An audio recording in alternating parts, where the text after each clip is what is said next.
एक पहाड़ी गांव था जिसका नाम था भीरा गांव। उस गांव की सबसे ऊंची चोटी पर एक पुरानी हवेली थी।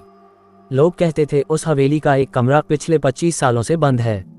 जिसने भी उसे खोलने की कोशिश की कुछ अजीब हो गया उसके साथ। एक दिन शहर से एक लड़का आया, नाम था नील। वो हिस्ट्री रिसर्चर था और रहस्य उसे खींचते थे। गांव के लोगों ने उसे बहुत समझाया, उस कमरे से दूर रहना बेटा।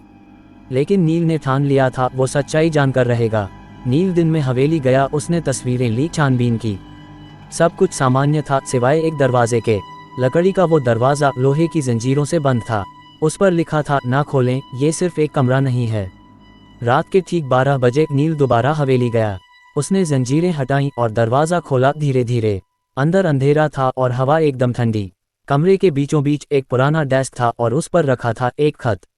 नील ने कांपते हाथों से वो खत खोला और पढ़ने लगा। अगर कोई ये पढ़ रहा है तो जान ले, मैं आत्महत्या नहीं करना चाहती थी। मैंने दुनिया छोड़ दी क्योंकि मेरी बात किसी ने नहीं सुनी। इस कमरे में मेरी आत्मा नहीं, मेरी सच्चाई कैद है। अगर तुमने मेरी कहानी सबको बताई तो मैं मुक्त हो जाऊंगी।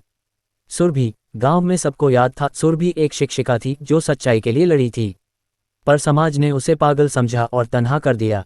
लोगों ने उसकी मौत को आत्महत्या कहा और कमरे को ताला मार दिया। नील ने सुरभि की कहानी अखबारों और किताबों में छपवाए।